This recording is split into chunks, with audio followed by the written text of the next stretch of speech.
Clezão não estava. Ele comprovou que as câmeras de segurança do estabelecimento de bebidas dele as câmeras mostram que ele chegou depois que já não tinha mais bagunça, tumulto. Ele chegou quase 5 da tarde e, por curiosidade, entrou ali nos prédios para tirar foto, para fazer imagens. Os policiais vieram e falaram: olha, o senhor precisa sair daqui, nós vamos acompanhar o senhor até ali no ônibus com todos. E ele, sabendo que ele não tinha feito absolutamente nada, ele foi. Tanto que no processo dele, eu li o processo todo dele, eu conversei com o advogado dele, o doutor Ezequiel, porque eu escrevi um longo artigo na Revista Oeste há 2 semanas, porque eu queria traduzir para o inglês, foi traduzido, já espalhei aqui também. E o processo dele, até os policiais testemunharam, não teve resistência, foi super solícito. O que nós pedimos, ele fez, e ele disse: daqui a pouco eu estou em casa. Ele não estava nas manifestações. Ele chegou lá depois das manifestações. Isso foi comprovado por imagens. Imagens que o Flávio Dino esconde até hoje, apagou, engoliu, botou na geladeira, não sei. O Clezão mostrou as imagens do momento em que ele saiu do estabelecimento. Ele chegou lá às quase 5 da tarde. E depois de 7 pedidos para que ele saísse por questões de saúde gravíssimas, gravíssimas, a própria PGR dizendo: ele precisa sair, liberdade condicional, coloque uma tornozeleira, o que o senhor quiser, mas ele precisa sair. E durante 80 dias, da manifestação da PGR até a morte do Clezão, foram 80 dias que o Alexandre de Moraes deu de ombros, e o Clériston da Cunha nunca esteve nas manifestações. Nunca. E morreu. É por isso que eles odeiam a internet, né? Eles odeiam a internet, porque eles podem tentar calar jornalistas, eles podem tentar implementar e estabelecer o regime de exceção que hoje comanda o Brasil, né? Como Consta sempre fala, o regime alexandrino. Eles podem derrubar contas, bloquear perfis no X, no Instagram, no derrubar o Rumble, mas aí tá aí a internet. Como é que faz com a internet, hein, senhor excelentíssimo ministro Alexandre? Como é que faz com a internet? Vai ter que derrubar a internet inteira. Vai ter que derrubar os arquivos, né, da outrora rede jornalística Rede Globo. Vai ter que derrubar os arquivos do SBT, da Band, enfim, e todos os outros veículos de comunicação, né, do mundo que hoje retratam e que mostram tudo o que está acontecendo no Brasil.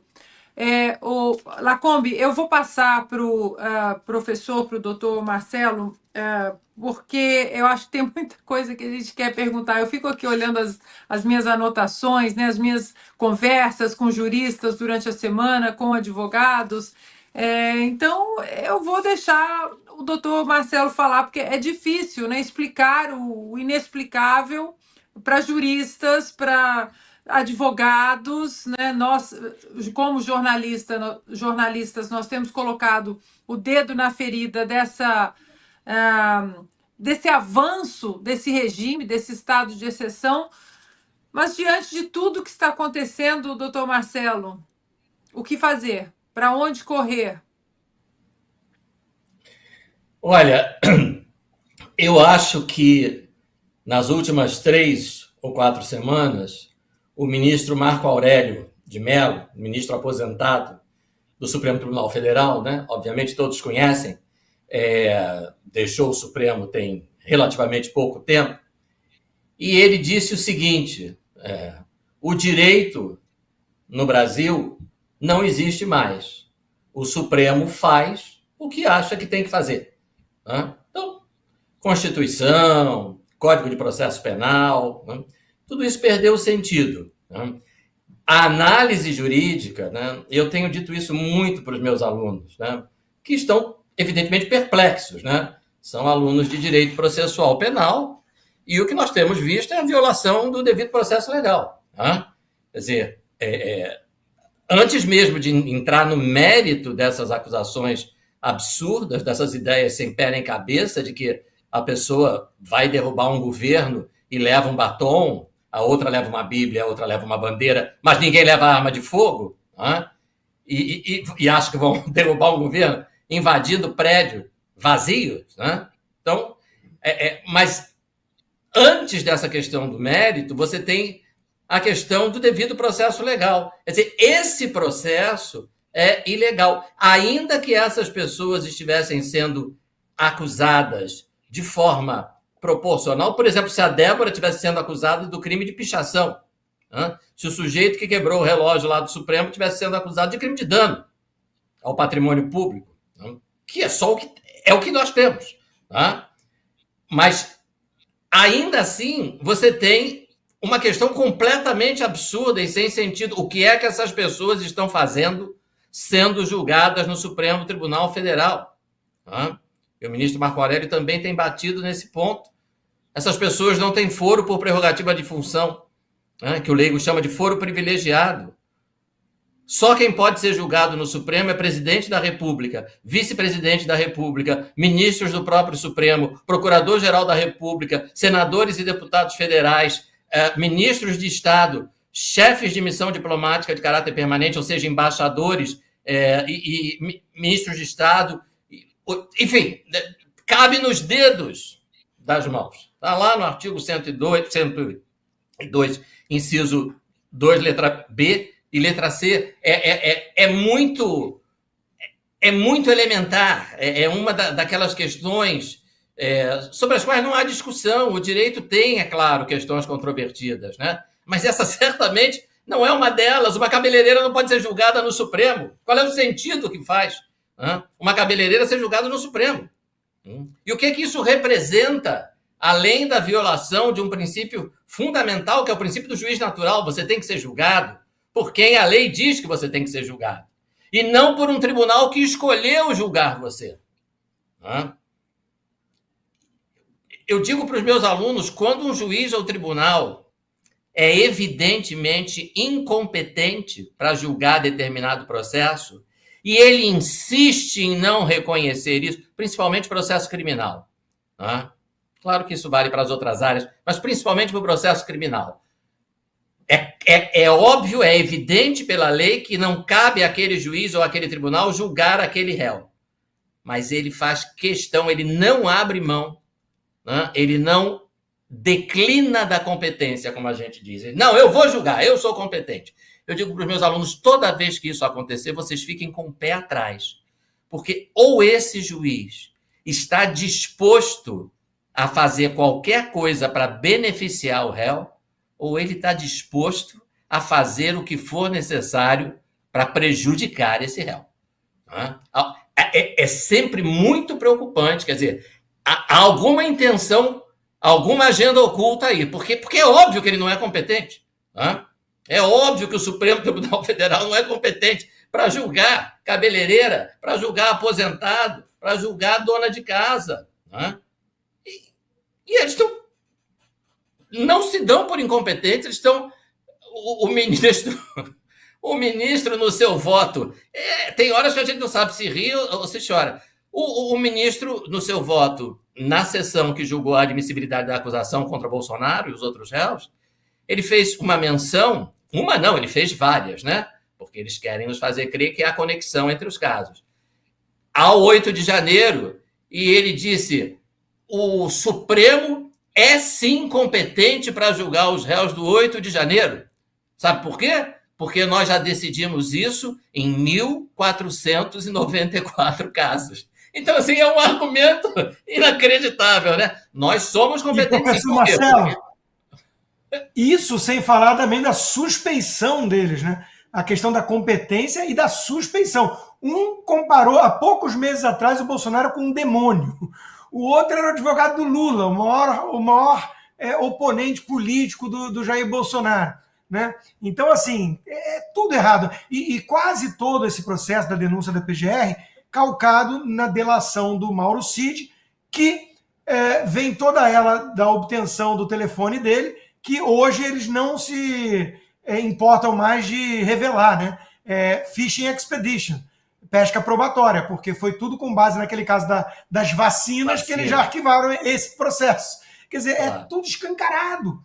É tudo escancarado à luz do dia. À luz do dia. Estupraram a Constituição. Eles podem tentar implementar e estabelecer o regime de exceção que hoje comanda o Brasil, né? Como o Consta sempre fala, o regime alexandrino.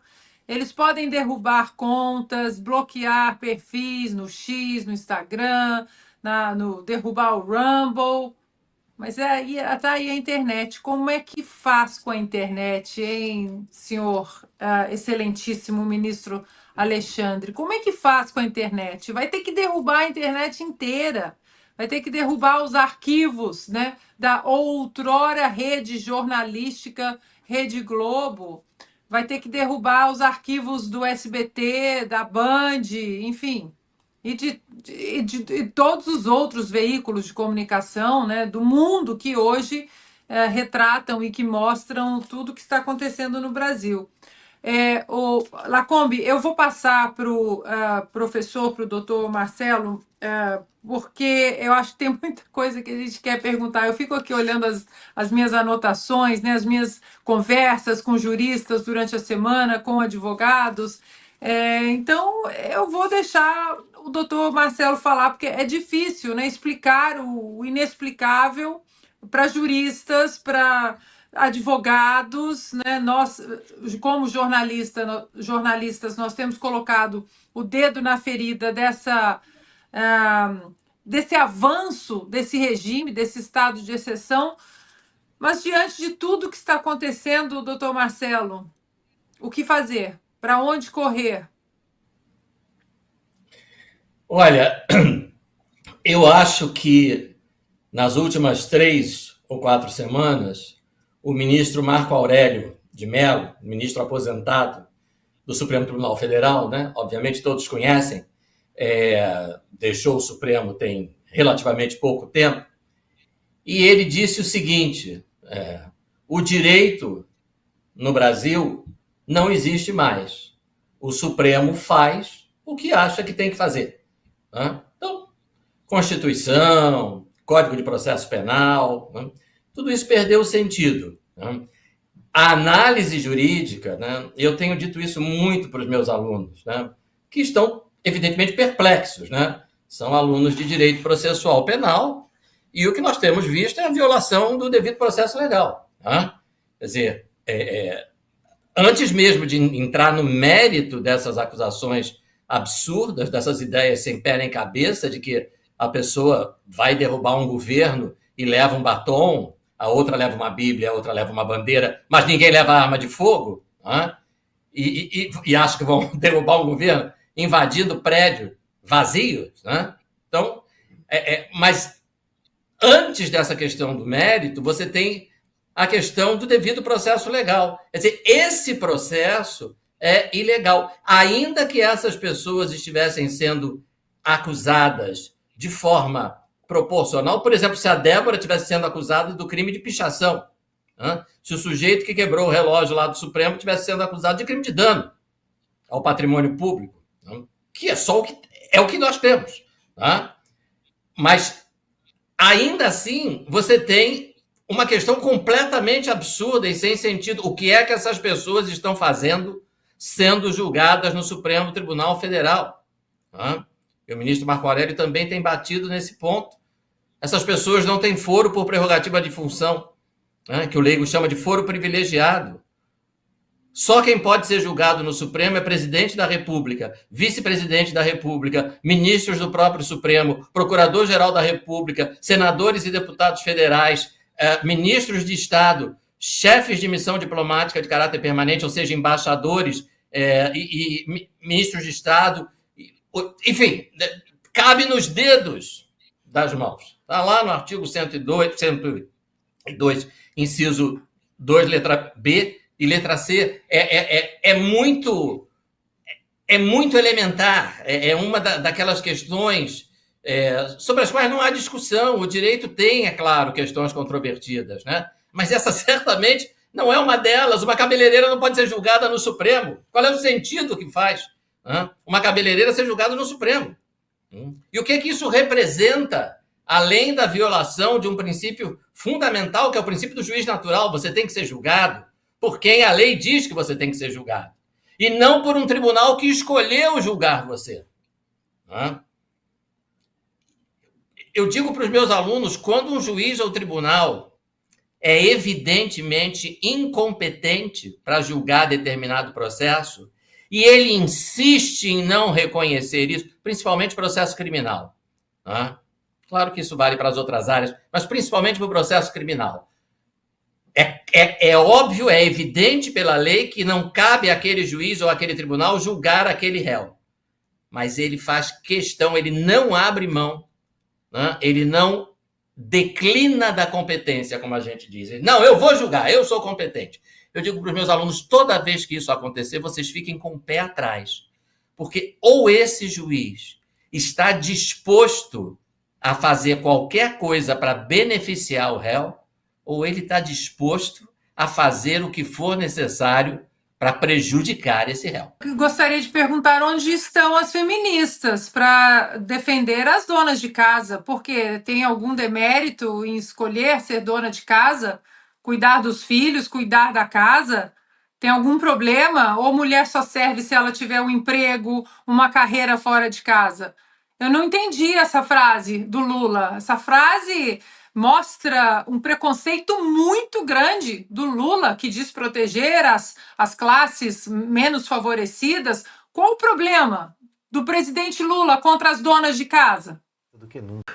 Olha, é só fuçar em alguma delação premiada aí que vai achar a prova concreta de que Bolsonaro estava importunando a baleia. É inacreditável, gente.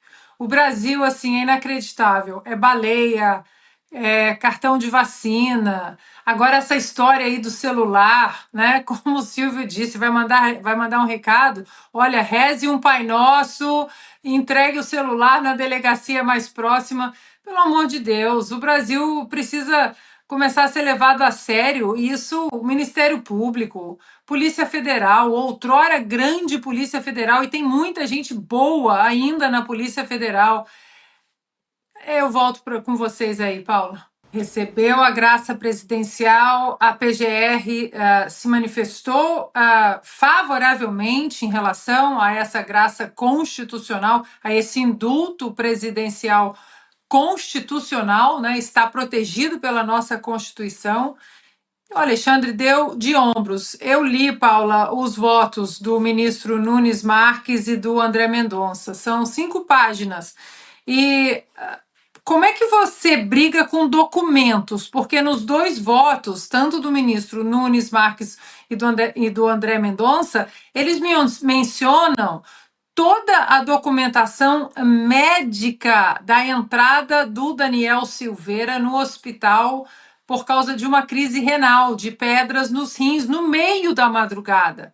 E nos 2 votos, os ministros mencionam também que ele foi até a casa em que a esposa dele está residindo, porque ela está com medo e não quer residir no endereço oficial, embora ele estivesse no endereço oficial, né, que está em toda a documentação. Buscou a mulher para que ela fizesse companhia para ele no hospital. Depois a mulher voltou para a residência dela e ele para casa. Tudo documentado, hospital, médico, enfim. E o Alexandre de Moraes continua dando de ombros, porque está tudo normal, não é mesmo, deputado Hugo Mota? Está tudo normal no Brasil, sem exilados, sem presos políticos, devido processo correndo normalmente para um ex-deputado que foi colega do senhor e que o senhor, inclusive, votou pela manutenção da prisão ilegal dele. Isso é uma mancha na sua carreira. Deputado Hugo Mota, o senhor sabe muito bem o que diz o regimento da casa, o que diz a Constituição, e mesmo assim o senhor, deputado Hugo Mota, Hugo Mota votou a favor da manutenção da prisão ilegal e inconstitucional do deputado Daniel Silveira. Agora o senhor vai se manifestar também diante de mais uma barbárie, mais uma atrocidade cometida contra a nossa Constituição, ou o senhor vai continuar colocando vídeos no Instagram? Porque eu tô lá. Eu comecei a seguir o senhor porque eu tô lá. Vídeos todos os dias. Estamos aqui não sei aonde, estamos aqui como se nada tivesse sido cometido contra o Brasil e o estado de exceção ao que o país está sendo submetido. O senhor vai se manifestar a favor ou contra os votos dos ministros Nunes Marques, André Mendonça? O senhor vai defender a Constituição e dizer que um ex-colega do senhor precisa estar em liberdade condicional porque é o que diz a nossa lei? Esses nomes, Paula, são os nomes que nós vamos apurando, vamos trazendo aqui na Revista Oeste, colocando nas nossas redes sociais, mas nós estamos falando de centenas de presos políticos no Brasil hoje. Deputado Hugo Mota, o senhor acompanha o Oeste Sem Filtro ou a sua equipe? O Christian Costa trouxe mais um caso, do Joel Correia agora. O apelo, né, que nós fizemos aqui ao ministro Luiz Fux, para que ele olhasse, né, para que ele olhe agora, pediu vistas no voto para Débora Rodrigues e que ele olhe com as lentes da justiça, ele que é um juiz de carreira, mas um nome que a gente não pode esquecer, todos os dias nós vamos ter que falar nesse nome, é do deputado Hugo Mota, que, como o Piotr disse, ali na cerimônia que ele foi condecorado como presidente da Câmara dos Deputados do Brasil, segurou a Constituição, como o doutor Ulisses, exatamente como o Piotr disse, fez um discurso, encheu nossos corações de esperança, vou defender a Constituição, e hoje é blá, blá, blá, blá, blá, deputado. Porque agora o senhor diz, né? O senhor precisa vir a público e dizer o que é verdade, porque o senhor já deu entrevistas dizendo que é importante pautar o projeto da anistia. Depois, membros do atual governo dizem que o senhor não vai pautar o projeto da anistia. Aí o senhor, um dia depois daquele jantar, né, que juntou ministros e outros agentes políticos em Brasília, no dia seguinte o senhor faz um discurso lamentável de que está tudo bem no Brasil. O Brasil está voando economicamente, juridicamente, está voando. Que nós não temos presos políticos, que nós não temos exilados. O senhor sabe muito bem os nomes dos exilados, mas a gente pode repetir: Alan dos Santos, Paulo Figueiredo, Rodrigo Constantino. Nós temos uma juíza, a juíza Ludmila Lins Grilo. São muitos exilados aqui, deputado. Esse é um ponto que agora, pegando o que o Augusto disse, nós vamos ter que continuar fazendo pressão. E em cima também do deputado Hugo Mota. O Brasil, deputado, não aguenta mais quem se esconde na covarde posição de ficar em cima do muro. Ou o senhor está a favor do Brasil e a favor da nossa Constituição, ou o senhor está contra o Brasil e a Constituição. Nós não estamos pedindo novos projetos de lei, nós não estamos pedindo para que leis sejam distorcidas, anuladas, modificadas para que os presos políticos no Brasil tenham um julgamento decente. Nós estamos pedindo unicamente para que as leis já existentes sejam respeitadas. O senhor honre essa cadeira, honre a Casa do Povo. Eu estava aqui dando risada, lembrando do ônibus, né, do Lindenberg, se a nossa produção conseguir puxar esse vídeo aí, porque realmente se tornou um clássico, não só aqui do programa, mas da internet. Agora, tá aí porque eles odeiam tanto as redes sociais, porque nenhuma mentira dessa gente para de pé, nenhuma, nenhuma. Eles podem colocar foto falsa, os internautas vão lá, eles fuçam, eles encontram o ano em que a foto foi publicada. Então, como a Glaze disse num discurso recentemente, né? Ela disse que a direita toma conta das redes sociais, que nós temos que fazer alguma coisa em relação a isso.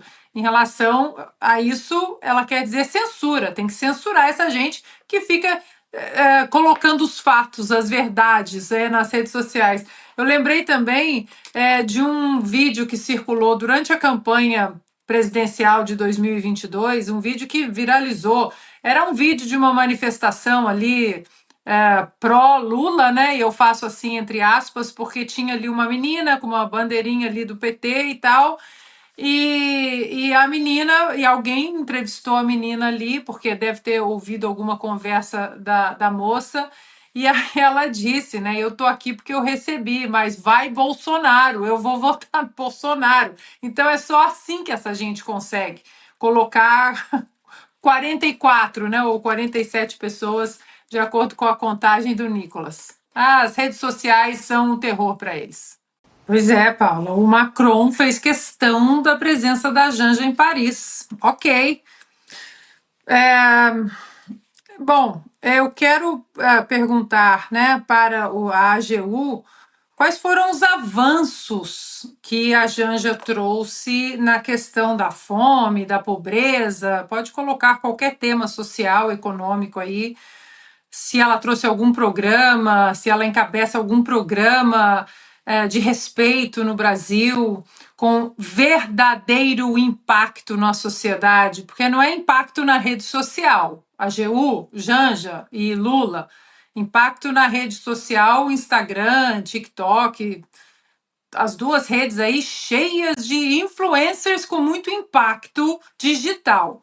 Nós estamos falando de impacto na sociedade, para crianças com fome, principalmente no Brasil. Não vou nem tocar no assunto do Rio Grande do Sul, porque todos já sabem que a minha maior cobrança em relação à Janja é ela aparecer, ela voltar a aparecer no Rio Grande do Sul, que foi abandonado por ela, abandonado. Muita gente lá, muitas crianças com fome, viu, dona Janja? E qual programa relevante? Não há programa relevante. E aí, quando abrem o microfone para a primeira-dama, olha, Paula, não dá para ficar dourando a pílula quando o assunto é Janja. É muita bobagem que sai da boca dessa mulher. Mas é muita platitude, é muita bobagem, é muita frase vazia que não diz absolutamente nada com nada. Ela não estabelece absolutamente nenhum programa relevante, nenhum avanço, nada relacionado ao Brasil. Simplesmente ficar jogando aí ao vento, é uma causa importante para mim essa causa da fome global. Para mim também, para você, Paula, para o Piotr, para o Silvio, para o Augusto, a causa da fome global é uma causa de todos nós. Mas e aí, dona Janja, o que a senhora tem feito? A senhora quer a resposta? Nós temos. A senhora tem desperdiçado o nosso dinheiro, o dinheiro do pagador de impostos. Só isso. Paula, nunca uma frase dita por agora um ex-presidente, na época presidente, fez tanto sentido. Aquela frase que o presidente Bolsonaro disse entregando, vejam vocês, né? Ele que é acusado de golpe de Estado, entregando o governo, passando para a equipe de transição, ele disse: vão sentir saudade da gente. Eu acho que ninguém nunca imaginou o tamanho dessa saudade, porque não foi por falta de aviso, que, aliás, aviso do atual vice. O PT quer voltar à cena do crime. Aspas do Geraldo Alckmin. Não foi por falta de aviso do Geraldo Alckmin, hoje aí, né, completamente esquecido, né? Esqueceu do passado do PT e hoje senta até com terroristas no Irã em nome do PT. E não foi por falta de aviso de muitos economistas, os economistas sérios, analistas sérios, que a volta do PT ao executivo era exatamente isso. Vocês estão falando da Itaipu. Quantos programas nós temos discutido aqui? Que programa que tem mais bola do que atleta, o outro tem mais livro do que aluno, remédios que são jogados no lixo porque a data de validade venceu e eles não foram colocados na rede pública, vacina contra a dengue que não chegou, vacinas que não chegaram a ser usadas, foram importadas do Japão, mas não foram usadas porque não tinha ninguém para traduzir a bula do inglês para o português, do japonês para o inglês para o português. Ou seja, esse governo, agora vocês falando de Itaipu, é um grande esquemão, Paula. É um grande esquemão, como sempre foi. Qualquer pessoa com um neurônio e um pouquinho de memória entenderia que o PT voltando ao executivo em 2022 era literalmente o que o Geraldo Alckmin disse. O PT voltando à cena do crime, agora o pé de meia. Mais beneficiários do que alunos matriculados, temos mais ministérios. Ministério do Esporte também, ninguém sabe de programa nenhum. Ministério da Cultura, a própria ministra usando o dinheiro da Lei Rouanet. Ou seja, presidente Bolsonaro, o senhor cometeu alguns erros durante a sua administração, erros pontuais, cometeu muito mais acertos do que erros, mas o senhor nunca foi tão feliz em dizer essa frase. Vão sentir saudades da gente. Paula, é um alento, mas é claro que nós podemos e devemos comemorar, né? A Débora poder estar com os filhos são pequenos, né? Um filho de 10 e um filho de 9, o Caio e o Rafael,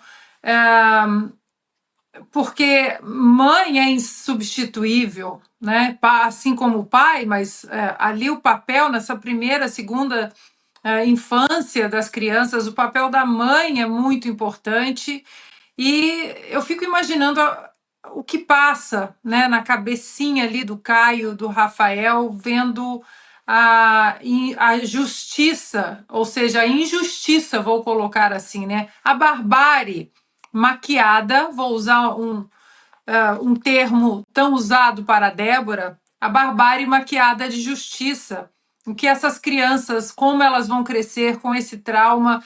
Então, ao mesmo tempo que nós celebramos o fato da Débora estar agora com seus filhos, com seu marido, com a sua família, não sei se a gente deve comemorar, porque é uma meia liberdade, é uma prisão preventiva que durou 2 anos, que vai contra qualquer ordenamento jurídico no Brasil. A Débora não teve o devido processo seguido, respeitado. A Débora não esteve em nenhum prédio que foi depredado, invadido, o que quer que seja. Ela ficou ali de fora. Não pode usar as redes sociais, não pode receber visita alguma. Eu vi a entrevista do advogado dela no Jornal da Oeste. Não pode receber visitas de ninguém, a não ser dos parentes mais próximos. Não pode se comunicar com ninguém, não pode sair de casa, não pode usar as redes sociais.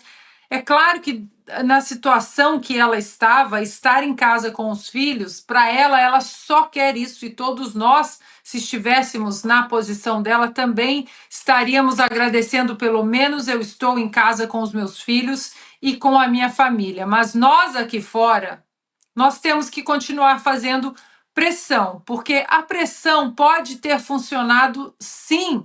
O caso da Débora é mais um caso que foi traduzido para o inglês, colocado aqui em vários gabinetes de senadores. Ai, meu Deus, Estados Unidos, tudo de novo.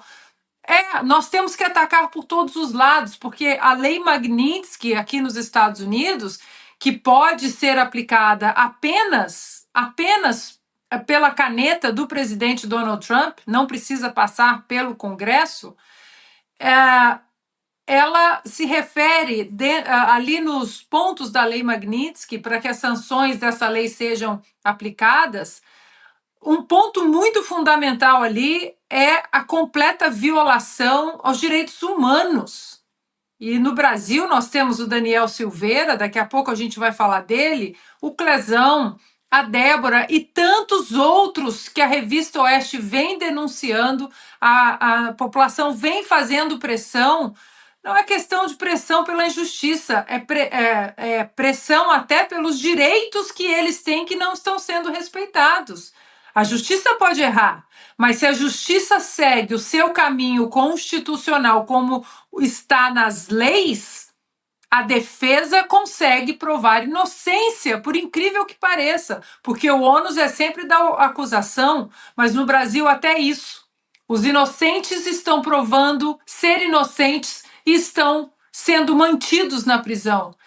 Então, nós ficamos muito felizes pela Débora, mas ainda é uma meia-liberdade que precisa ser revogada. Ela precisa estar livre. E eu oro, até escrevi na Oeste sobre isso essa semana, na edição de sexta-feira. Eu oro e tenho esperança de que o ministro Luiz Fux ele veja o caso da Débora como como ele é, uma grande injustiça. Não dá mais para... O Brasil não aguenta mais políticos em cima do muro, né? O presidente Bolsonaro agora convidou oficialmente os governadores para o ato a favor da anistia. Eu acho que o caso da Débora é um dos casos mais emblemáticos, né? Temos o Clezão, ontem falamos também de 2 casos importantes, né? De uma pesquisadora que estava ali nos quartéis e que está há 2 anos presa.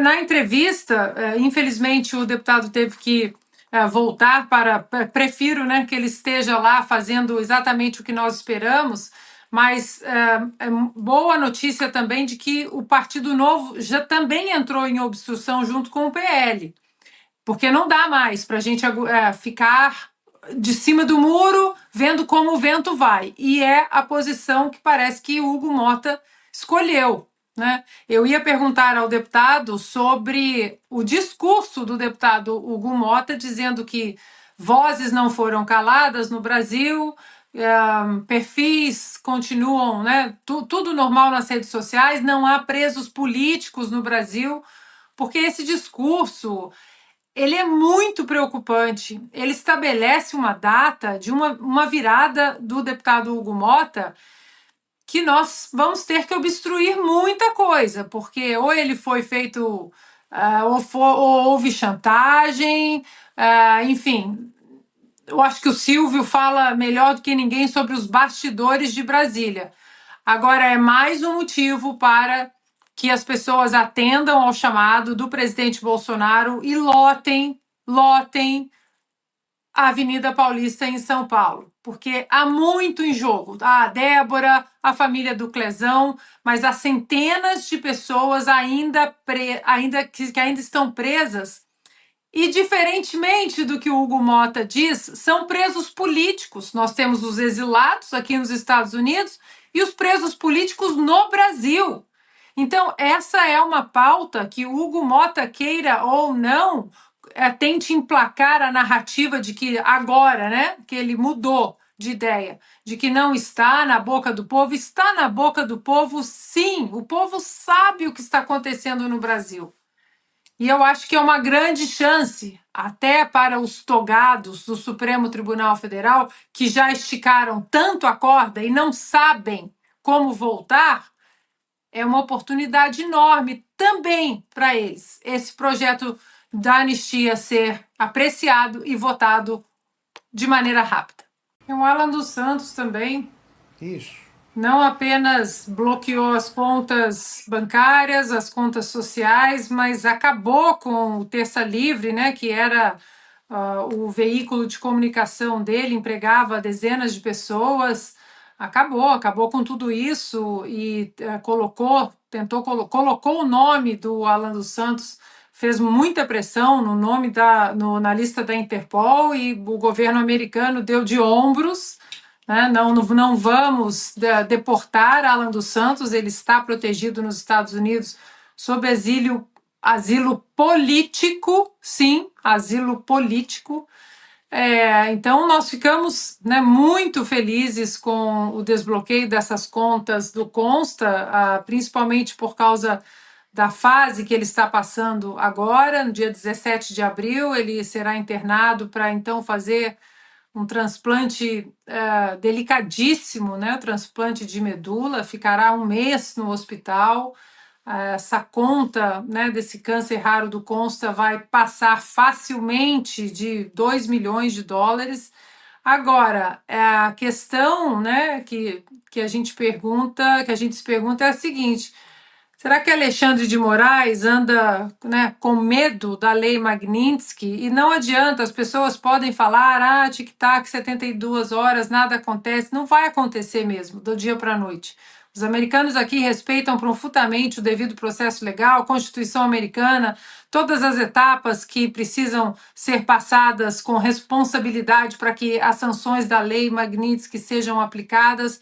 Mas o que o Alexandre de Moraes fez com Constantino cabe tranquilamente, e há vasta documentação sobre isso, cabe tranquilamente numa causa gravíssima contra os direitos humanos do Consta.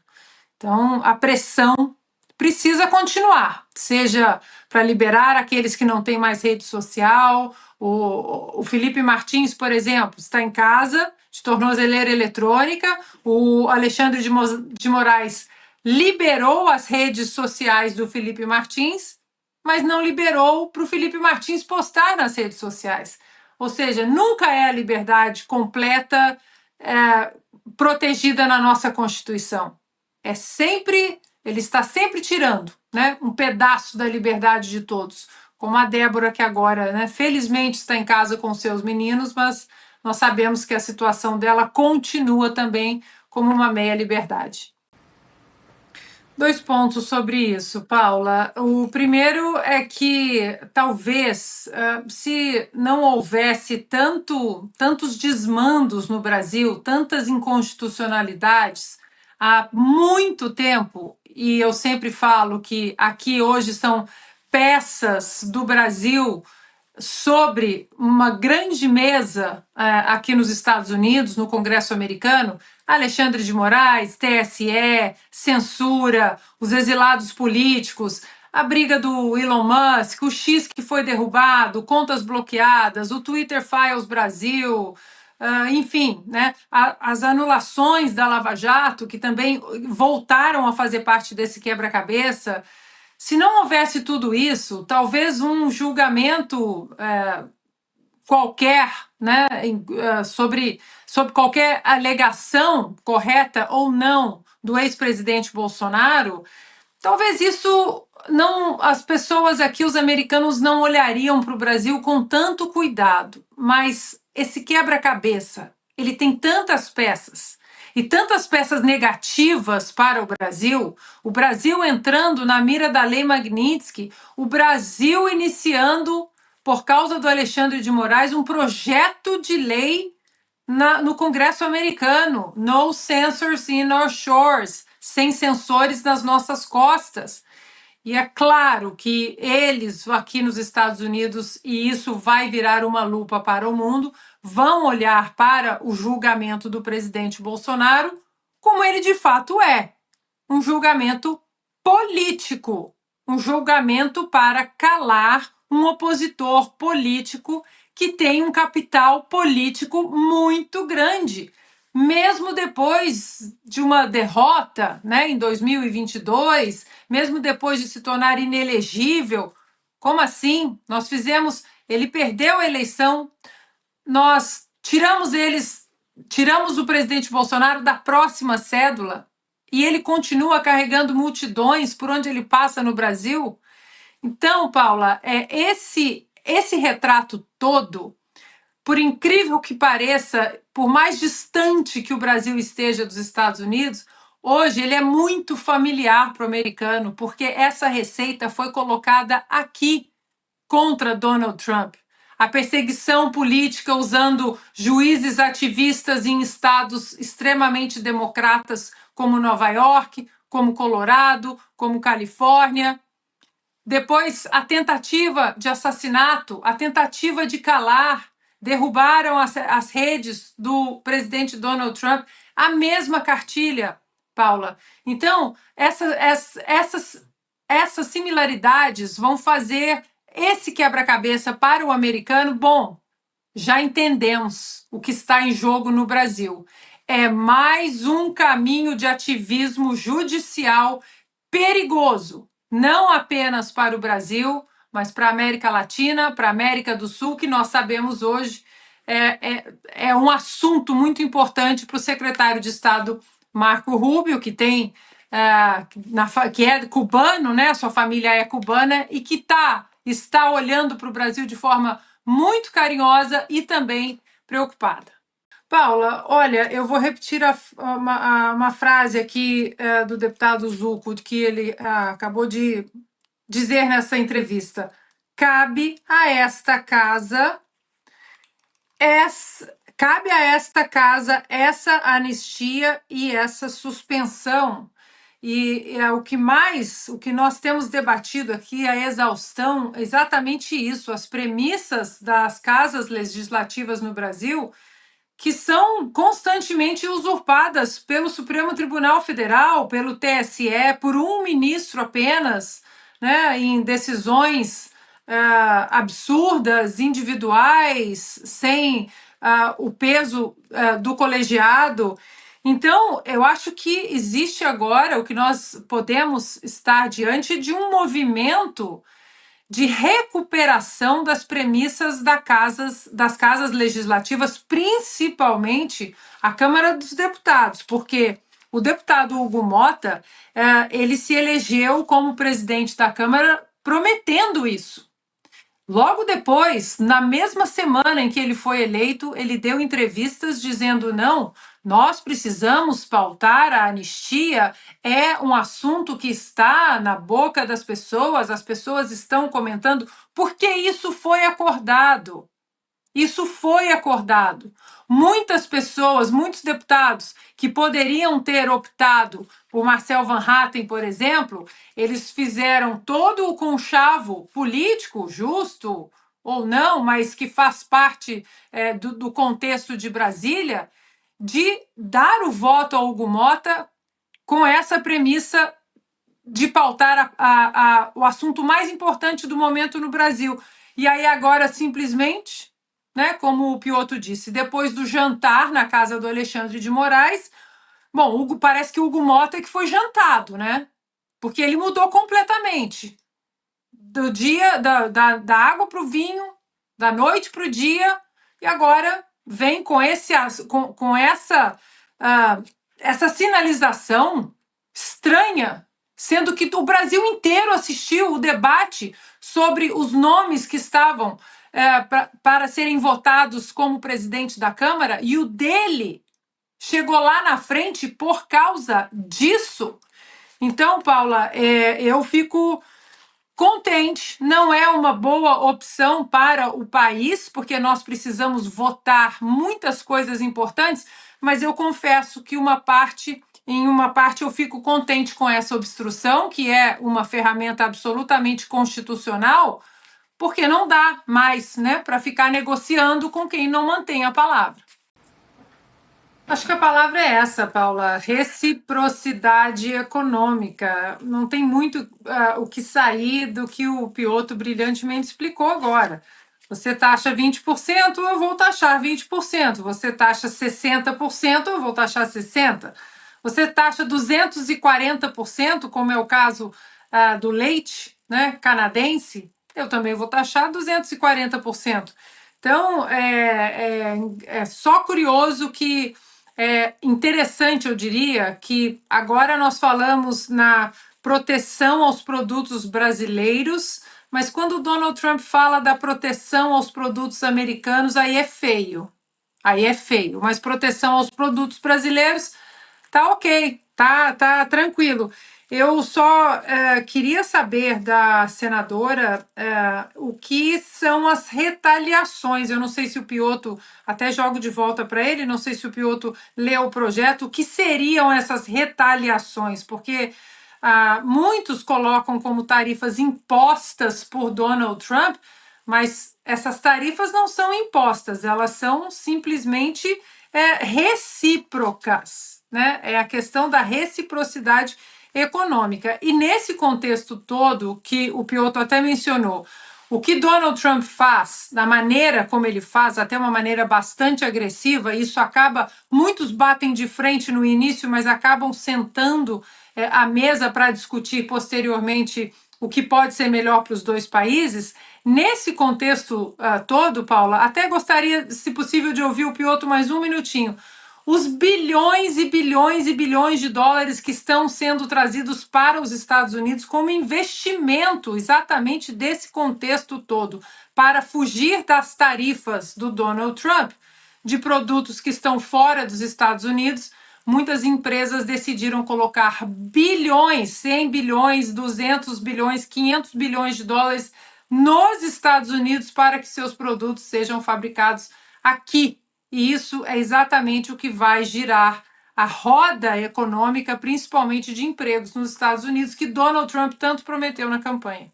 Vou voltar então rapidamente para o Piotr, que pode ser um exemplo, Piotr, de uma retaliação que disse a senadora Tereza Cristina? Deixa eu só começar com esse ponto que a Ana trouxe aqui. A questão dessa ida ao capital, ou a volta do capital, o investimento pesado nos Estados Unidos, digamos, é razoavelmente simples. Eu tenho hoje, vamos comparar com o Brasil com a Europa, para pegar dois exemplos. Eu tenho um imposto muito mais baixo nos Estados Unidos. Eu tenho capacidade de infraestrutura muito maior. Comparado ao Brasil, então, é um negócio... Bom, aí a balança a diferença é gigantesca. O que os Estados Unidos fizeram? Isso foi promessa de campanha, é muito claro, ele queria trazer novamente. Há um estresse já com o modelo chinês, da uma empresa ocidental investir na China por conta, obviamente, do que o governo vai lá e interfere por demais. Ou seja, aquele ganho que todo mundo teve com a China, já nesse momento não compensa tanto. Até porque você tem produtos manufaturados de alta qualidade e você vai ter que negociar isso e você tem uma outra concorrência. É diferente de quando a China fabricava qualquer coisa a qualquer preço. Não é essa mais a China. Então, o que os americanos estão fazendo, e Donald Trump joga com isso, com uma competência, e tudo parece muito planejado, porque foi planejado, né? Ele pega e dá um incentivo para esse capital voltar. Com relação à lei, o que o texto prevê é que ele vai lá e diz assim, você vai me impor, vai colocar uma medida, tá? Então, a reciprocidade é justamente a tarifa. Você me impõe uma tarifa maior do que eu cobro de você, então eu vou lá. Que é o que o Trump está fazendo. Esse projeto do Senado é muito mais em relação à Europa, naquele projeto da União Europeia, de sobretaxar o Brasil em relação à questão ambiental. Porque não cabe, não faz sentido. Em 1970 isso aqui era mato e agora vocês têm boi. Mas, espera um pouquinho. Tá, isso não dá para ser retroativo. E tratar todo o setor de produção de carne ou de madeira como se fosse tudo ilegal, que também é uma mentira. Neste caso, a gente não cobra tarifas dos europeus e eles iam sobretaxar o produto brasileiro. Na verdade, isso aqui é uma resposta, é um projeto que vem lá de trás em relação à Europa. Ganhou agora esse contorno em relação aos Estados Unidos, mas vamos lá, se o Brasil está chamando de reciprocidade. A taxa do etanol é de 16%. Em relação ao etanol americano. Porque se você quer o etanol vindo para os Estados Unidos, para o Brasil, tem que pagar 16%. É muito menor quando a gente manda para lá. Ou seja, então, reciprocidade não dá para fazer. Você vai o quê? Vai tomar uma medida e falar assim, não, já que eu cobro 20 seu e você cobra 20 meu, eu vou cobrar 25. Não vai caber. Reciprocidade é reciprocidade. O que o Senado está mexendo é muito mais em relação à Europa. Esse era o problema do Brasil em relação ao acordo Mercosul-União Europeia, que incomodou a Argentina, incomodou o Uruguai, incomodou todo mundo. Mas o Brasil, por causa desse fetiche que eles têm com a Amazônia, que é completamente puro interesse comercial. Não tem nada de interesse ambiental, de proteção do planeta. É só interesse comercial, porque o produto brasileiro é muito mais competitivo do que o que se faz na Europa. Bom, Paula, bondade no coração eu tenho certeza que não é. Honestidade jurídica eu também tenho certeza absoluta que não é. De fato, acho que é um incômodo ali depois, né? O incômodo foi apresentado depois que o ministro Luiz Fux colocou, né, as considerações dele ali diante de todos, dizendo: vou rever a dosimetria da Débora.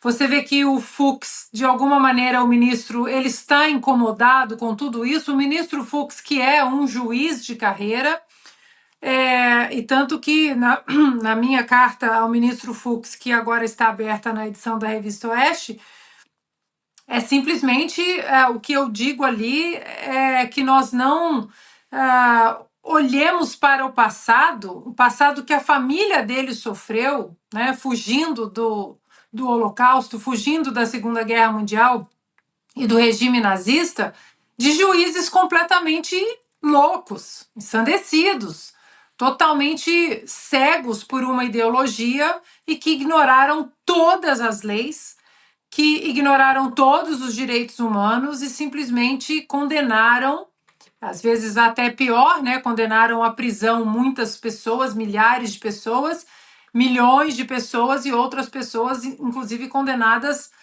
à morte. Há também, Paula, a pressão que existe aqui dos Estados Unidos. Eu sei que muita gente espera uma bala de prata vinda dos americanos.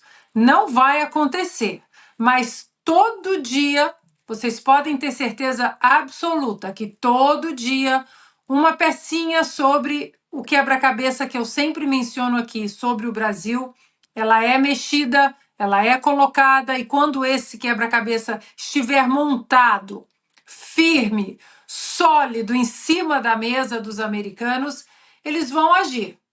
Com a Magnitsky, não sei, é o que eles dizem aqui também. Daqui a pouco a gente vai falar do caso do Felipe Martins, que é um caso extremamente forte para os americanos, até pela soberania nacional também. Então, Paula, se for realmente isso, mais a pressão dos americanos do que qualquer outra coisa, do que qualquer bondade ou justiça no coração do Alexandre de Moraes, é uma vergonha para o nosso Congresso, né? É uma vergonha. O silêncio, aquela coisa de ficar em cima do muro, o medo de agir, porque hoje o foro por prerrogativa de função deixa todos os parlamentares reféns do Supremo Tribunal Federal, mas eles são reféns de um regime injusto, de juízes, aliás, ministros como Alexandre de Moraes, que ele não é juiz, nunca foi, dos caprichos dele, dos deboches dele. Então, Paula, se for esse o motivo, a pressão aqui, porque você entrar nas sanções da Lei Magnitsky, a sua vida econômica praticamente acabou no mundo, você entra no sistema global economicamente, dentro dessas sanções, e aí fica ali um asterisco, né, para o nosso Congresso. A falta de coragem do presidente da Câmara já está bastante demonstrada, essa falta de coragem na última semana e meia. Bom, Paula, eu acho que vale a pena lembrarmos o começo, né, dessa confusão toda e como a fraude foi pega, porque quando o ministro Alexandre de Moraes disse que o Felipe Martins havia fugido para os Estados Unidos, em dezembro de 2022, os advogados do Felipe Martins fizeram o que aqui nos Estados Unidos? Os advogados daqui.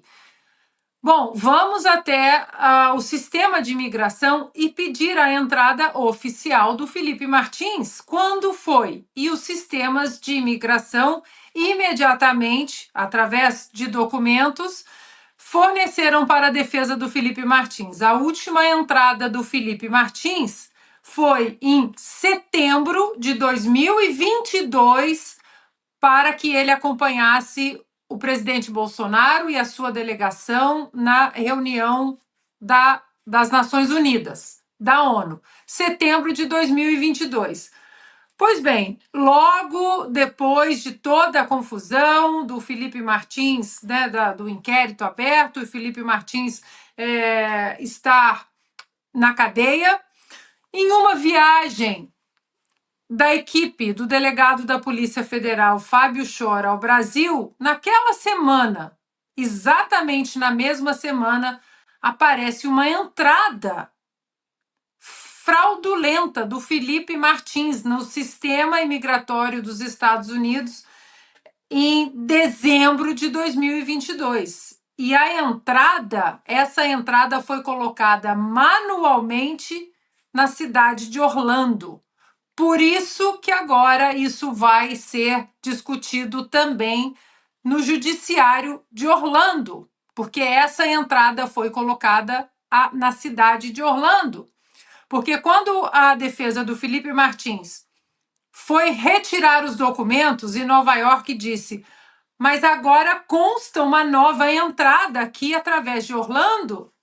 Enfim, a defesa do Felipe Martins colocou o FBI e também o sistema pediu investigação através do FBI e do sistema de Homeland Security, que é o sistema de imigração aqui dos Estados Unidos. Portanto, agora essa medida tem a finalidade de esclarecer exatamente as circunstâncias dessa fraude, ou seja, quem inseriu o nome do Felipe no sistema, quando foi inserido e se houve envolvimento de autoridades brasileiras e do próprio governo Joe Biden. Então, Paula, agora a questão fica muito maior, porque, como a gente sempre fala aqui, é uma questão de segurança nacional. Eu sei que esse assunto também já chegou no gabinete do Tom Homan. O Tom Homan hoje é o chefe da fronteira, de todas as fronteiras dos Estados Unidos. É um homem extremamente eficaz, de poucas palavras. Ele que está responsável por toda essa deportação de imigrantes ilegais e criminosos em massa daqui dos Estados Unidos, disse que não vai aturar o crime aqui nos Estados Unidos, principalmente aqueles que foram cometidos nas fronteiras americanas. E isso inclui também o sistema migratório de computador, em que o nome do Felipe Martins foi inserido de maneira fraudulenta. Paula, e isso, né, essa premissa do Donald Trump já trouxe nas últimas semanas mais de $1 trilhão em investimentos nos Estados Unidos. Fábricas que estão saindo de seus países, que serão montadas aqui nos Estados Unidos, gerando, né, uma corrente direta e indireta de empregos e investimento no mercado americano. Agora, outro ponto, são dois pontos, além, né, da reciprocidade econômica em cima dessa agenda tarifária do Trump, tem 2 pontos que ele vem falando muito também em relação a essa agenda. Um ponto é sobre a independência americana em certos setores. E aí, quando ele toca nesse assunto, ele cita como exemplo a pandemia, que logo depois da pandemia, os americanos, como grande parte do mundo também, os americanos ficaram dependentes da China, né? Que o vírus saiu da China e os americanos acabaram ficando dependentes da China nos insumos médicos, alguns especializados para doenças dentro da pandemia, para os insumos de vacinação também. E ele disse: não, nós não queremos mais, nós queremos que tudo fique nos Estados Unidos e que nós não tenhamos dependência de absolutamente ninguém. Outro ponto que ele vem falando também, e ele disse numa entrevista ontem: a agenda tarifária eu também vou usar para parar e evitar guerras. Eu vou fazer pressão com tarifas e sanções, porque o mundo está cansado de ver mortes de pessoas inocentes. E ele disse que essa é uma preocupação. Aí, se eu não me engano, na nossa tela, a lista dos países, né? Se a gente pega alguns países, por exemplo, as tarifas que são cobradas com produtos, por exemplo, da China, em relação aos Estados Unidos, eles taxam 67%, enquanto os americanos taxam 34%. Enfim, a lista é grande, tem a União Europeia aí também. E outra coisa que entra em vigor a partir de amanhã, 3 de abril, Paula, 25% de tarifas em cima da indústria automotiva global. Isso também é uma promessa de campanha do Donald Trump, que resolveu falar diretamente com o Rust Belt, aquele cinturão da ferrugem lá em cima, que tem exatamente, que pega alguns estados pêndulo que foram importantíssimos na última eleição. Ali havia uma indústria automobilística muito forte, e com a saída dessas fábricas do cinturão da ferrugem para fora dos Estados Unidos, por isso que ele se chama cinturão da ferrugem, né? Rust Belt. O desemprego ali ficou muito alto, a pobreza também acelerou bastante. Então, ele disse que a partir de amanhã, 25% das tarifas na indústria automobilística global serão implementadas, fazendo também o mesmo convite para que essas empresas, a indústria automobilística, volte a produzir carros nos Estados Unidos. E para finalizar, Paula, hoje ele disse, né, que seria o dia da libertação. America Wealthy Again, a América rica novamente. E antes da coletiva de imprensa dele, os mercados voltaram a subir, né, antes do anúncio, acho que numa mensagem também do que é plano. O mercado sabe que Donald Trump tem um plano, que isso não é uma coisa de sopetão, não é uma reação a alguma coisa que esteja acontecendo de maneira negativa na economia americana, como foram os 4 anos de Joe Biden. Donald Trump vem planejando isso há muito tempo, e os americanos, o índice de aprovação de Donald Trump continua subindo desde a sua entrada na Casa Branca, dia 20 de janeiro desse ano. Essa semana eu escrevi 2 artigos porque que ninguém nos ouça, né? A gente gosta tanto do que a gente faz que às vezes não é nem um artigo por semana, é 2, porque a gente tem muito assunto para falar. O segundo artigo é sobre a fake news do Alexandre de Moraes, dizendo que o Donald Trump elogiou o sistema eleitoral brasileiro, o que todos nós sabemos aqui nos Estados Unidos que é uma baita de uma falácia, de uma mentira. O que Donald Trump elogiou foi o sistema de biometria apenas para a identificação do eleitor ali na zona eleitoral, na sessão eleitoral, já que em estados como aqui na Califórnia, por exemplo, nem identificação, nem identidade mais é pedido, Paula, por incrível que pareça. Então, o Donald Trump ele está nesse movimento de que a identificação ela seja obrigatória em todos os estados americanos. Foi a única coisa que ele elogiou, o sistema de biometria. Ele abomina completamente qualquer tipo de urna eletrônica, mas o Alexandre de Moraes tentou emplacar, né, aquela falácia ali, não foi sem querer, foi de propósito. Paula, a PGR pedir o arquivamento, né, do pedido de prisão preventiva do Bolsonaro era o mínimo, era o mínimo. É claro que nós sabemos muito bem que esse processo todo contra o presidente Bolsonaro é um processo político. Agora, daqui a pouco nós vamos falar sobre o caso Felipe Martins, né, que está sempre no radar dos americanos aqui. Esse julgamento do presidente Bolsonaro também já entrou no radar dos americanos aqui. O meu celular é o tempo inteiro perguntando quando vai ser, qual a data, qual o update, o que está acontecendo. Muitos assessores querendo passar para os seus parlamentares, para os seus chefes, o que está acontecendo no Brasil, já que não dá para acompanhar pela imprensa militante do Brasil, né, que faz parte do consórcio, e sequer a imprensa daqui, que também é uma grande aliada do Partido Democrata, a velha grande imprensa, e vai empurrar a mesma narrativa de que Bolsonaro é o Trump dos trópicos e é aquilo tudo que a gente conhece, né, fascista e aquela lista toda. Então, Paula, é o mínimo, né, a PGR arquivar o pedido de prisão, mas a pergunta é até quando a PGR, junto com o Supremo Tribunal Federal, né, a primeira turma, até quando eles vão continuar alimentando esse processo golpista? Vamos usar um termo que eles gostam tanto, porque esse processo contra todos esses réus é um processo golpista. A harmonia já tem, não precisa de viagem. A harmonia tem de sobra, o que precisa é de independência entre os poderes, como está na nossa Constituição, né? Harmonia e independência. A harmonia está sobrando. jantares na casa de ministros, o executivo nos jantares, os presidentes das duas casas. A harmonia está sobrando, a harmonia entre os poderes está sendo regada a uísque caro, vinhos caros, lagosta. O problema é a independência.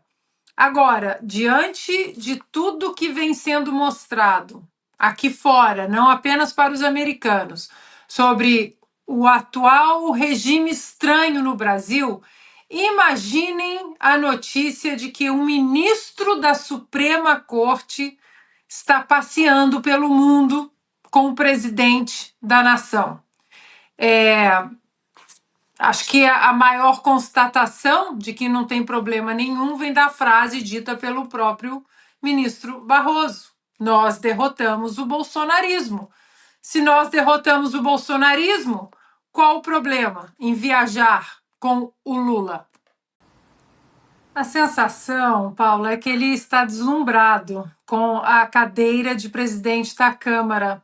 Pelas entrevistas, na rede social dele, daqui a pouco ele fecha a rede social também, porque há muitas críticas, há muitos comentários nas postagens dele, principalmente no Instagram, que é onde eu sigo, muitas críticas, e ele ali fingindo que nada está acontecendo, segue fazendo postagens completamente aleatórias, discursos ali, gravações cheios de platitudes, não endereça absolutamente nada em relação à pauta da anistia ou a outros projetos que, de fato, o Brasil está discutindo. E o que ele mostra, Paula, para mim, que nesse jantar na casa do Alexandre de Moraes, ele foi o prato servido, né? Ele foi jantado, porque ele mudou completamente 180 graus.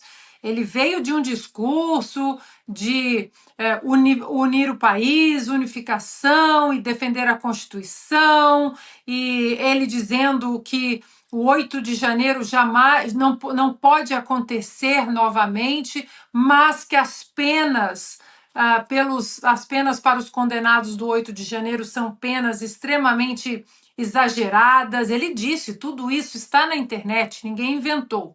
E depois do tal jantar, ele mudou o discurso, disse que o Brasil está voando, não tem problema nenhum, não tem presos políticos, não tem justiça, está funcionando, não há vozes caladas, ele disse isso, né? Imagine se tivesse. E foi para o Japão com Lula e até agora não demonstrou nenhum interesse, ou pelo menos se ele tem interesse, esse interesse ele está sendo sufocado, talvez até pela presença do ministro Alexandre de Moraes, que deve ter uma estratégia também, viu, Paula, de aparecer nesses eventos. Uma estratégia de colocar pressão apenas ali, pela presença. Olhem, vocês, eu estou aqui, vocês sabem que a minha caneta ela é impossível. Eu posso abrir inquérito de ofício, sem a provocação do Ministério Público. Aqui eu posso tudo. Então vocês tomem cuidado e andem na linha. Agora, é o que o Piotr disse, sinceramente. Eles que reclamaram tanto e falaram tanto da falta de decoro do presidente Bolsonaro em certas ocasiões, isso aí não é falta de decoro, isso aí não é falta de respeitar a premissa da instituição Supremo Tribunal Federal? Fica passeando sob os holofotes, achando que é lindo, falam fora dos autos, enfim. Agora, o Hugo Mota acabou, né? Hugo Mota, aproveite a cadeira de presidente da Câmara, porque agora o brasileiro vai entrar contra qualquer candidatura sua para qualquer reeleição, seja na Câmara ou no Senado. É uma manifestação humanitária acima de qualquer coisa. O Alexandre estava falando dos soviéticos, né? Que tudo hoje, o Brasil tem similaridades agora, atuais, recentes, com páginas da antiga União Soviética que são similaridades de arrepiar, né? De deixar o cabelo em pé.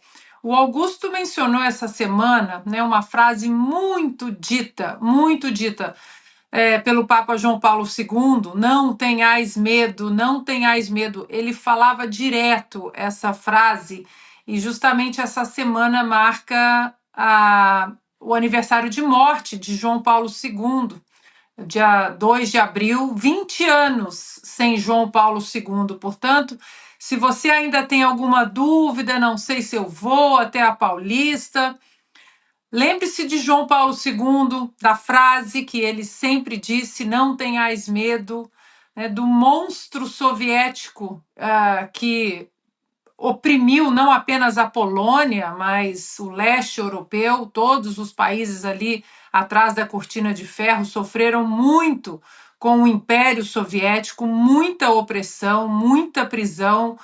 E, no entanto, homens como João Paulo II e tantos outros anônimos na Polônia e no mundo, eles seguiram entendendo que essa frase, não tenhais medo, precisava ser o norte para libertar tanta gente. Então, nós precisamos fazer essa conexão para esse domingo, para libertar tanta gente que está oprimida, presa, deprimida, com problemas médicos na cadeia, na prisão, pessoas que não tiveram seus direitos constitucionais e direitos humanos respeitados, centenas de brasileiros assim.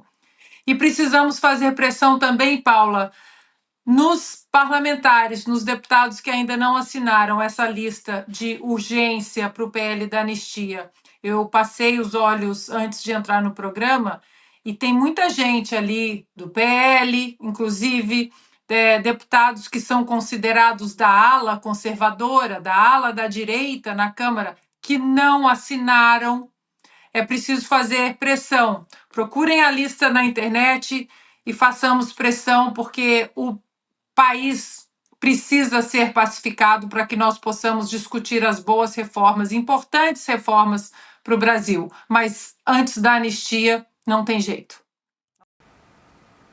Paula, ontem eu mandei um áudio para o Piotr dizendo o seguinte: Piotr, suas explicações sobre essas tarifas são brilhantes, você precisa fazer recortes dos seus comentários, colocar nas suas redes sociais ou fazer novos vídeos, porque o Piotr explica de uma forma didática, precisa e a realidade do que está acontecendo aqui nos Estados Unidos. Ontem entrou em vigor também, Paula, as tarifas de 25% em cima da indústria automobilística global. E vejam vocês,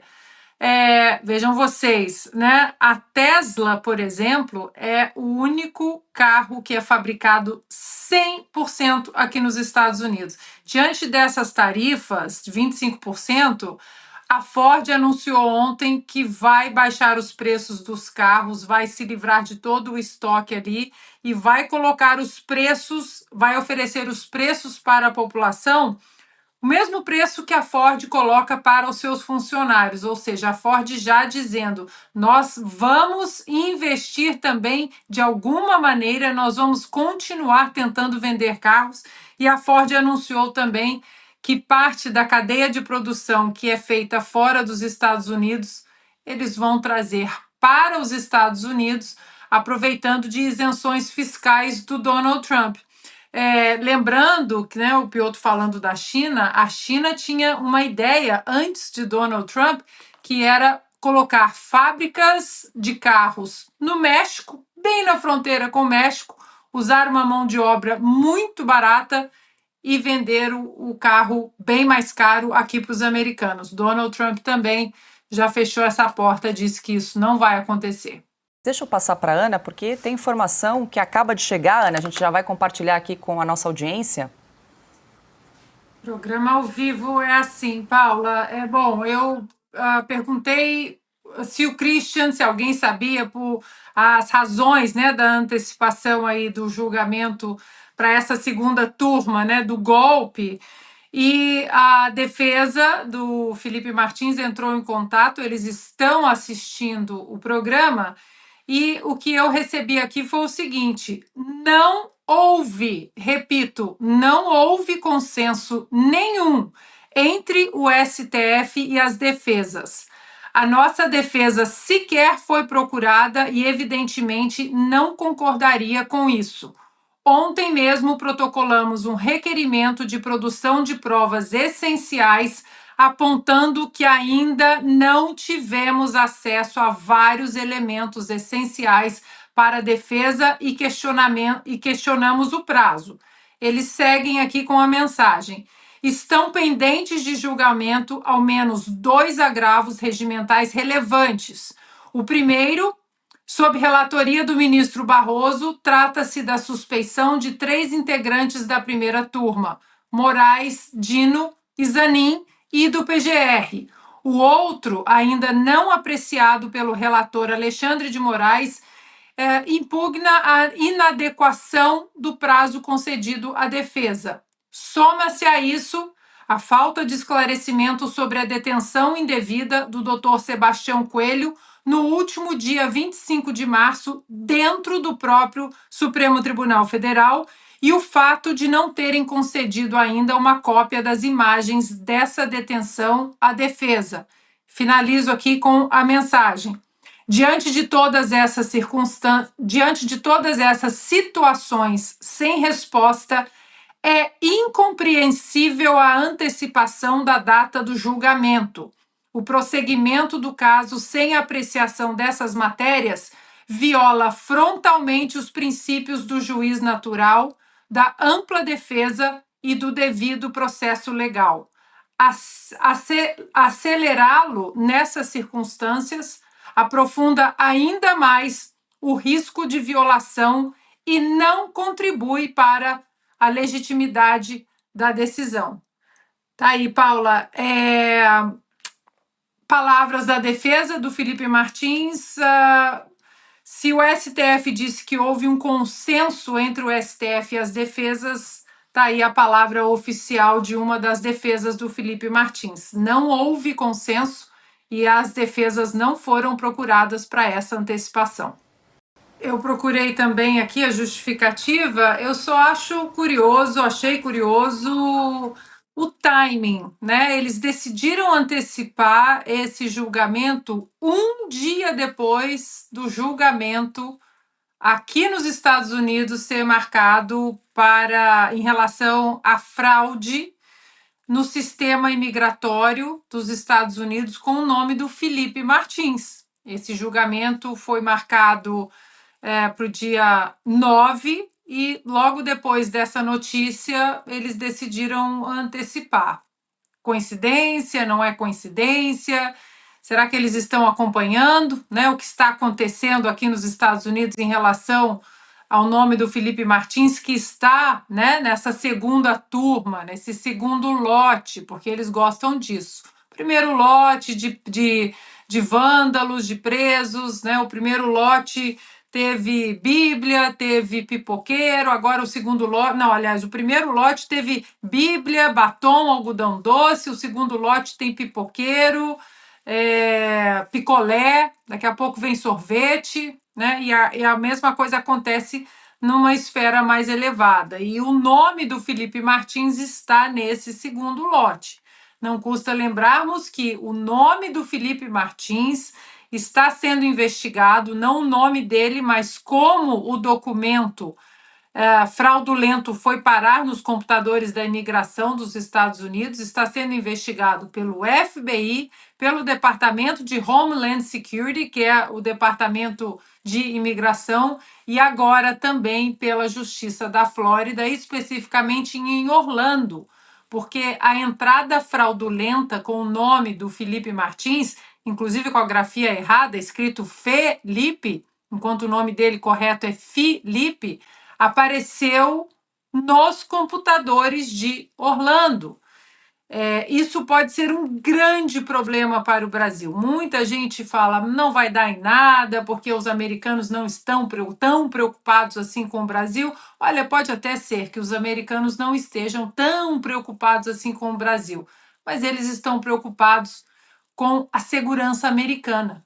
E alguém, ou algum grupo, algumas pessoas, americanos, do governo Biden ou não, brasileiros, em conchavo com a Polícia Federal, ou no Brasil ou não, governo Lula, ninguém sabe, alguém fraudou os computadores da imigração dos Estados Unidos da América. Isso é um crime federal gravíssimo que pode dar, de acordo com as leis aqui, dependendo dos agravantes, até 20 anos de detenção.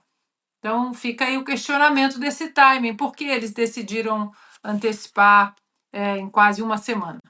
A OAB, digamos, está só tímida, né? Não é a OAB de antigamente. Não é a OAB que eu via pedindo diretas já, né? O Augusto também acompanhou aquela OAB, citou há pouco os debates com presos políticos. Eram outros tempos. Agora é tempo de medo, tempo de encolhimento, tempo de interesse, de não querer se queimar, de pequenez. Se apequenou, né? É uma pena. E todo mundo sabe que o amplo direito de defesa é inexistente, embora seja não é essa a instância, não são essas as pessoas com foro privilegiado, está tudo errado, né? E mais errado ainda a falta do amplo direito de defesa, o que faz com que o devido processo legal esteja ferido de morte, sem amplo direito de defesa. Não há, né? Agora, eu queria aproveitar e talvez a Ana se interesse por isso. Eu andei lendo, quando era menino, li muito a Agatha Christie. Eu tenho duas teorias. Eu tenho uma teoria sobre o Felipe Martins, né? Por que escreveram Felipe, né?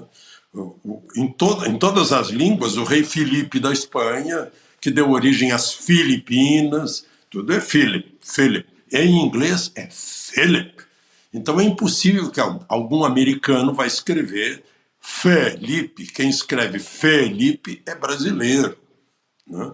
E pode não ter sido presencialmente, pode ter sido pelo telefone, e o sujeito não tinha muita intimidade com a língua inglesa, começou a spelling, né? Começou a soletrar. F-I. Claro, o sujeito escreveu E, ele devia ter dito I. Não disse I, disse I, e aí saiu Felipe. Então, minha contribuição para as investigações lá em Orlando, né, que chercher um brésilien, em vez de chercher la femme. É uma excelente teoria, Alexandre, porque quando você soletra, né, para nossa audiência, quando você soletra a letra I aqui nos Estados Unidos, você fala I, né, como é o I am, eu sou, é só a letra I. E a letra E, o som é I, não I, o som é I. Então, é uma excelente teoria. Quando alguém no Brasil disse Felipe, e a pessoa colocou a letra E, que é o som daqui. Gostei, Alexandre. Já dá para escrever um romance aí com crime, com investigações. É uma boa teoria. É por isso que o atual governo precisa censurar as redes sociais, né? Tem pavor das redes sociais porque acontece exatamente isso, uma comunicação direta entre parlamentares da estirpe, né, do Nicolas e outros ali sérios, diretamente com a população. O governo pode colocar a assessoria de imprensa que for à frente, né, do produto, colocar a embalagem que for à frente deste desgoverno, que a verdade vem à tona através das redes sociais, não tem jeito. Então, mais uma vez, né, um vídeo que viralizou, que furou a bolha da dita direita no Brasil, está por todos os lugares, vários perfis nas redes sociais, tanto no Instagram como no TikTok, até no antigo Twitter, na rede X, que nem tem perfis que nem fazem parte, né, dessa dita direita, aquela, né, mais fiel aos princípios da direita no Brasil. Esses perfis também estão questionando porque sabem exatamente o que o Nicolas disse ali. Amanhã pode ser você. Agora, Paula, eu acredito muito que nós vamos ver muitos batons na Paulista nesse domingo, muitos batons. O batom de Débora se tornou um símbolo da liberdade, da censura também, da opressão, da tirania. O batom de Débora hoje, ele resume praticamente todo o sistema totalitário ao qual o Brasil está sendo submetido diariamente. Agora, tem eu não sei se a nossa produção vai dar tempo de procurar aí, uma foto da mesma estátua manchada de tinta, uma tinta vermelha imitando ali um aborto, um bebê nos pés da estátua. Nada aconteceu com essa pessoa. Absolutamente nada aconteceu com essa pessoa. Enquanto a Débora, que escreveu uma frase, um deboche do ministro Barroso, perdeu uma mané de batom, que, como o Nicolas disse, saiu com água e sabão no outro dia, essa está condenada, de acordo com o voto do Alexandre de Moraes e do Flávio Dino, a 14 anos na cadeia.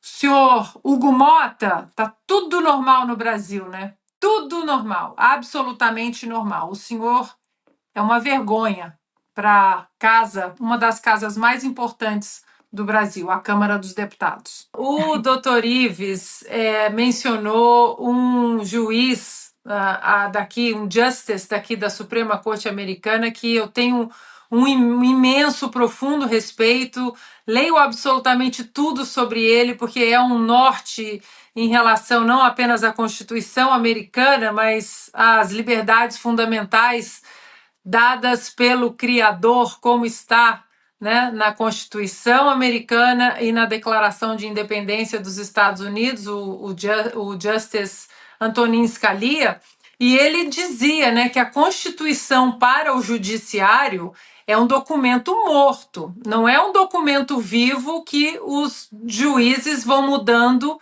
de acordo com os ditames das suas paixões, ideologias, as opiniões, que se alguém quiser modificar a Constituição, ela precisa voltar para o legislativo. Né? Isso é o que acontece em democracias saudáveis.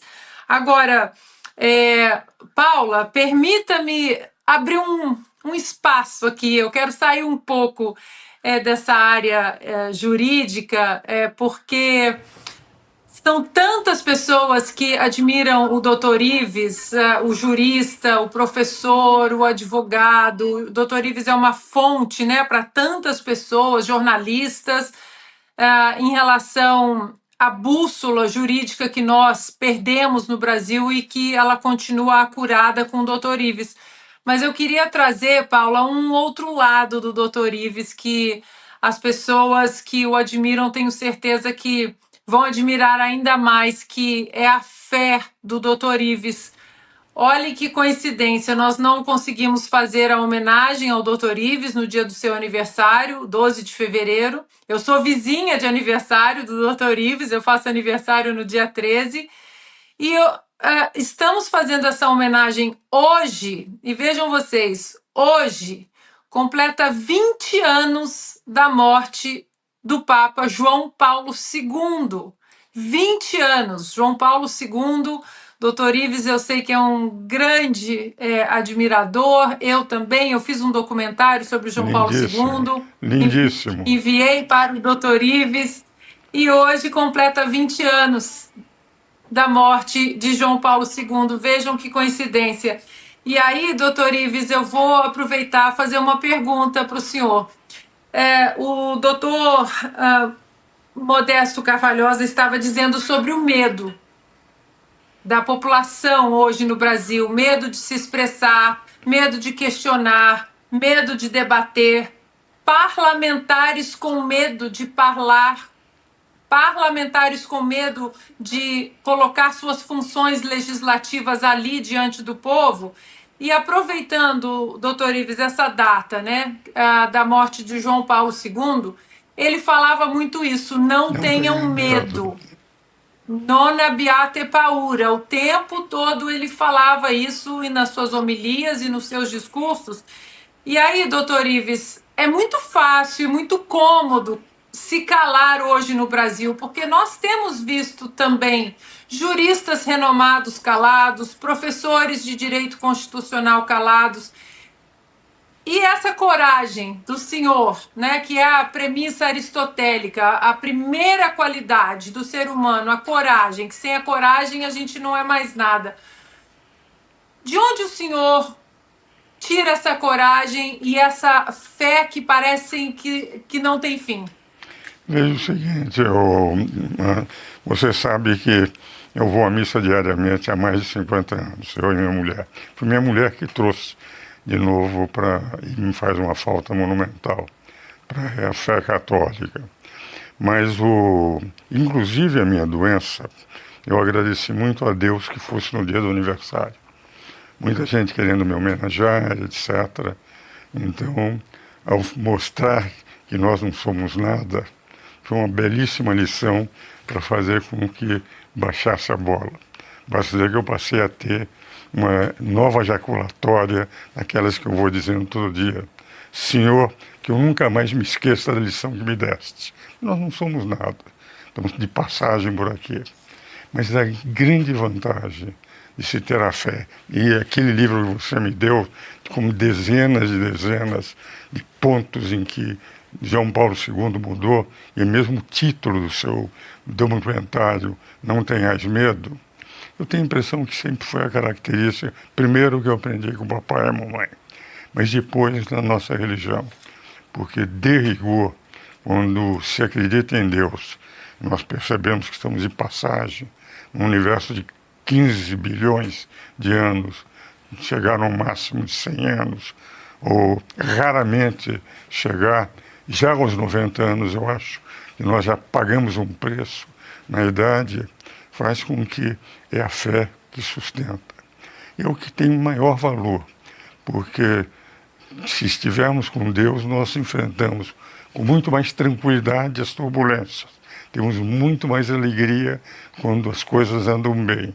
E temos a certeza, como eu sempre tive, nesses 4 dias que estive entre a vida e a morte, depois do dia 12, com PCR em 19.900% acima do normal, nível de inflação, de inflamação e com um infarto simultaneamente, de que efetivamente nós estamos destinados a isso.